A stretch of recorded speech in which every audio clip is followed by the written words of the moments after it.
Motown recording artist Mary Wilson was born in Greenville, Mississippi to Sam Wilson, a butcher, and Johnnie Mae Wilson, a homemaker, on March 6, 1944. At age 3, Wilson's parents sent her to live in Detroit, Michigan with her aunt, aPippin, and uncle, John L. Pippin. In 1952, Wilson moved to Detroit's Brewster-Douglass housing projects.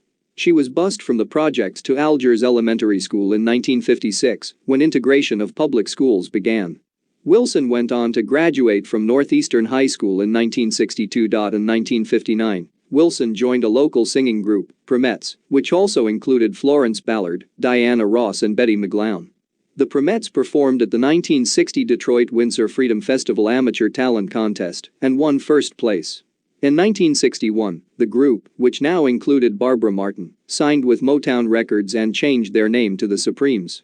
After Martin left the group in 1962, the Supremes permanently became a trio and traveled that year with the Motortown Revue, a showcase of Motown artists including The Temptations, Stevie Wonder and Marvin Gaye. In 1963, the Supremes teamed up with writer-producers Brian Holland, Lamont Dozier and Eddie Holland, HDH.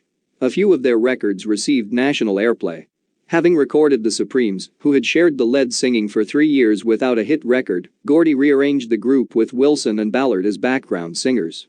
The Supremes scored their first hit in 1963 with the song, When the Love Light Starts Shining Through His Eyes. The group reached #1 on U.S. pop charts for the first time in 1964, with the hit record and single, Where Did Our Love Go? In 1964. The Supremes became one of the first Motown acts to perform outside of the United States when they played at the Clay House Inn in Bermuda. The Supremes also began European tours starting with Great Britain and later toured elsewhere, including the Far East. Where Did Our Love Go was followed by 4 consecutive singles that reached #1 on the Billboard Hot 100 charts. Baby Love, which was also a #1 hit in the UK, Come See About Me, Stop, In the Name of Love, and Back in My Arms Again. Baby Love was nominated for the 1965 Grammy Award for Best R&B Song. The Supremes became the first black pop group of the 60s to play New York City's Copacabana and the first pop group to play New York's Philharmonic Hall in Lincoln Center in 1965.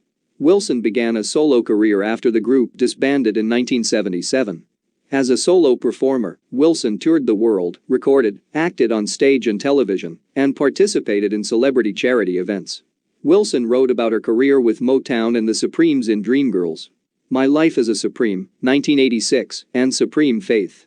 Someday We'll Be Together, 1990. The Supremes received the NAACP Image Award for Best Female Group in 1972, and they were inducted into the Rock and Roll Hall of Fame in 1988. Wilson was honored in 1973 with a Mary Wilson Day in Detroit. Mary Wilson was interviewed by the History Makers on November 19, 2013. Mary Wilson, co-founder of the Supremes, dies at 76. Vocalist Mary Wilson, who co-founded the Supremes as a 15-year-old in a Detroit housing project and stayed with the fabled hit-making Motown Records trio until its dissolution in 1977, died on Monday night at her home in Las Vegas. She was 76. Wilson's longtime publicist, Jay Schwartz, reported that she died suddenly. The circumstances of her death were not immediately revealed. Funeral services will be private because of COVID, he said, but there will be a public memorial later. This year I was extremely shocked and saddened to hear of the passing of a major member of the Motown family, Mary Wilson of the Supreme, said Berry Gordy in a statement Monday. The Supremes were always known as the sweethearts of Motown.